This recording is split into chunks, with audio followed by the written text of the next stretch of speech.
Perham, siap-siap jadi humas ya. Bulan depan ada pendeta yang dipakai Tuhan di seluruh dunia. Mau datang ke tempat kita buat mengadakan kebaktian pembaharuan iman nasional.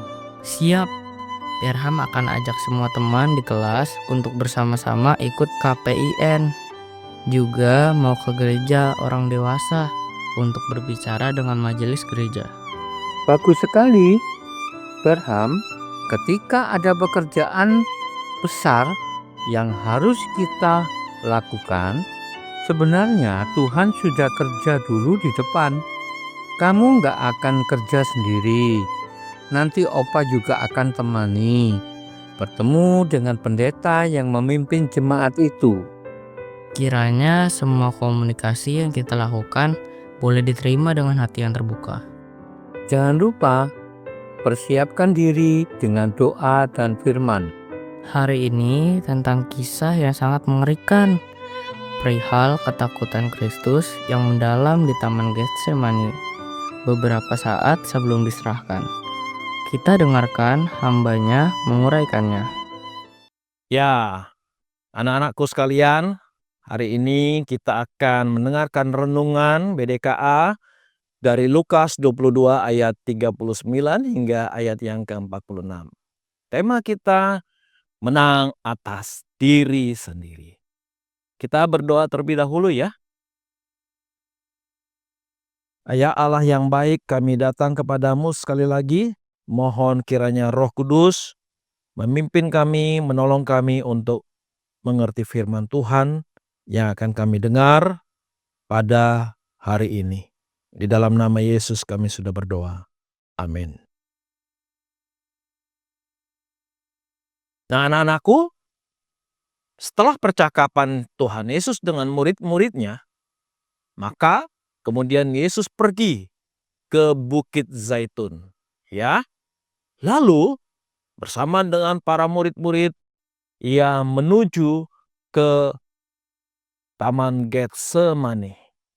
Taman Getsemani adalah satu taman yang teduh, yang rindang, yang enak untuk bersekutu bersama, berdoa, karena taman itu sepi.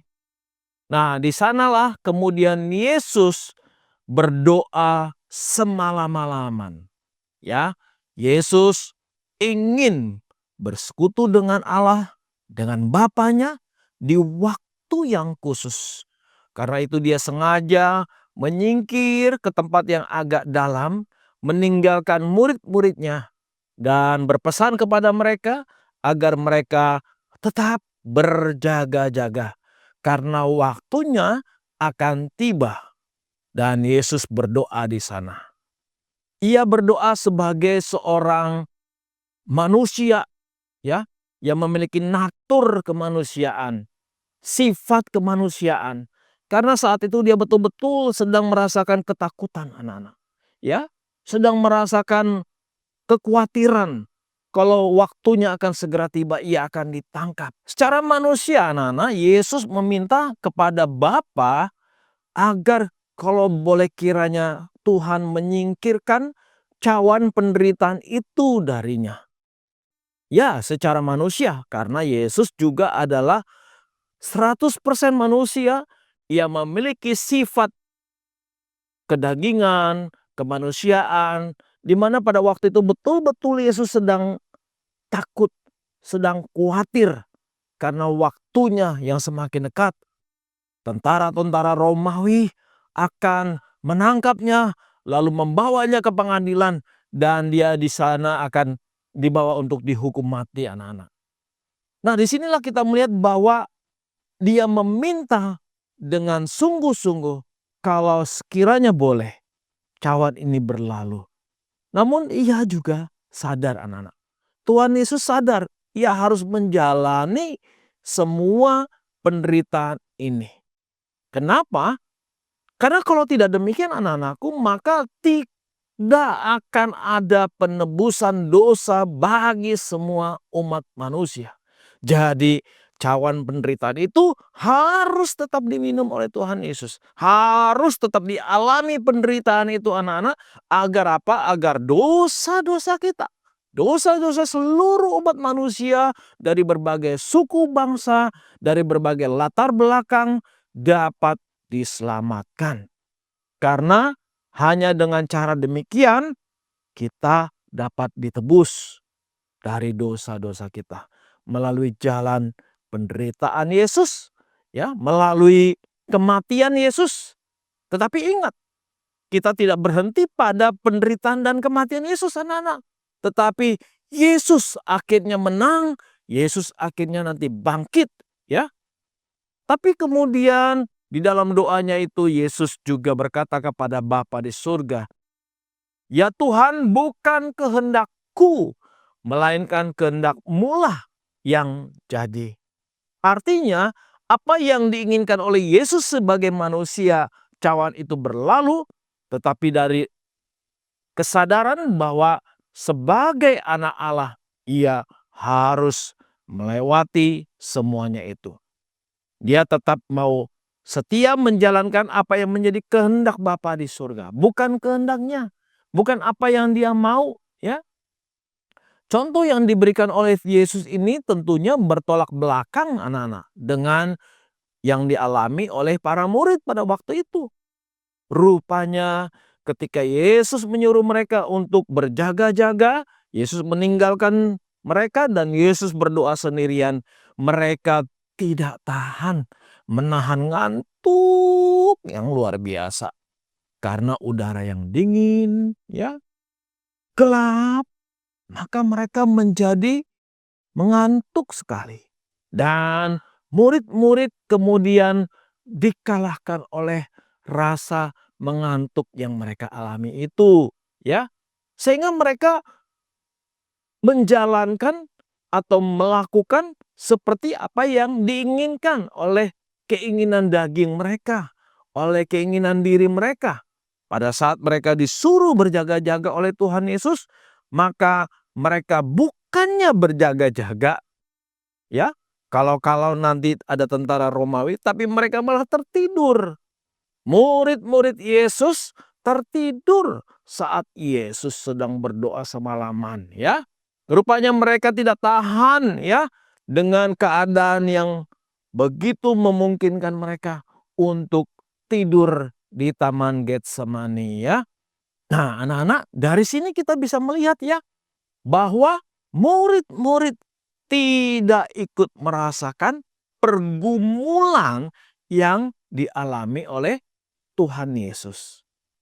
Rasa mengantuk lebih kuat daripada kehendak untuk melakukan perintah Yesus, kehendak Yesus, yakni berjaga-jaga.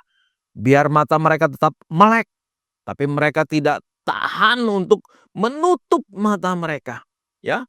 Mereka mengikuti kehendak hati dan kehendak mata mereka sendiri, anak-anak.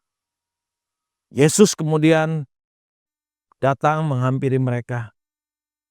Selama 3 kali Yesus menyaksikan sendiri bahwa mereka sudah gagal. Mereka tidak berjaga-jaga. Yesus menegur mereka.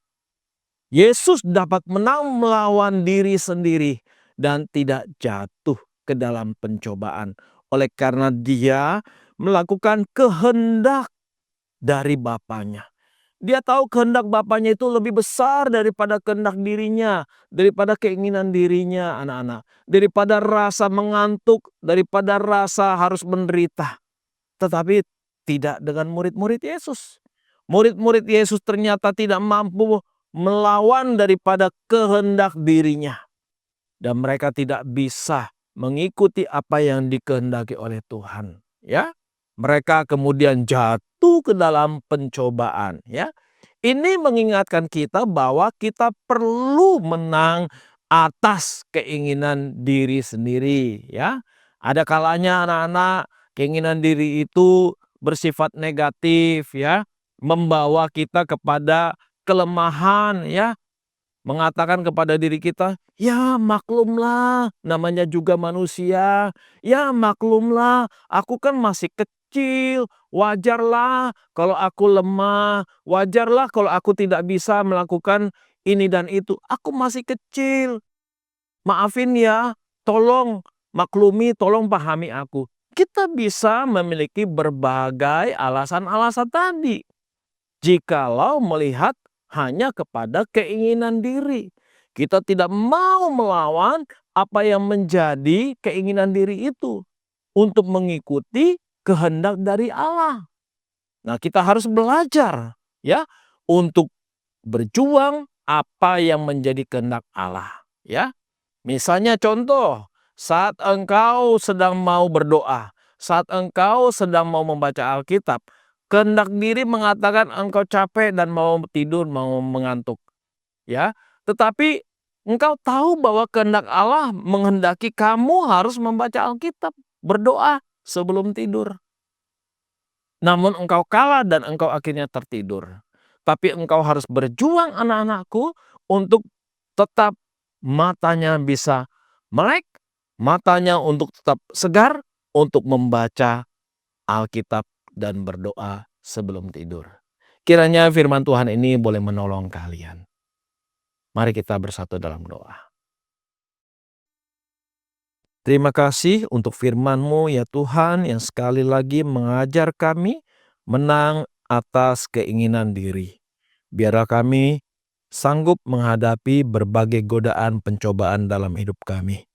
Terima kasih ya Bapa, dalam nama Yesus kami sudah berdoa. Amin.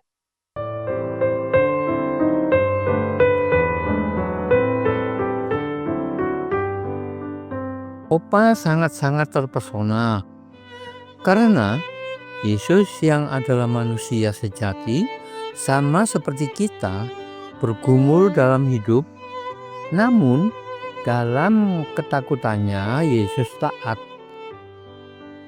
Dia menempatkan dirinya sendiri pada bagian yang harus ia laksanakan dan menyerahkan dirinya sebagai korban penebus salah. Ia taat pada kehendak Bapa, merelakan jiwanya diliputi kepedihan, akibat menanggung dosa seluruh umat manusia, serta merasakan murka Allah.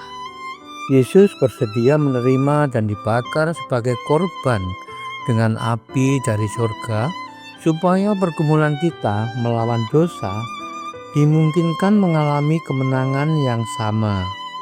Jadi teman-teman, kalau Yesus bergumul menjalankan kehendak Bapanya, maka marilah kita semua bergumul dalam firman-Nya yang besok sampai pada Lukas pasal 22 ayat 47 sampai dengan 53. Salam.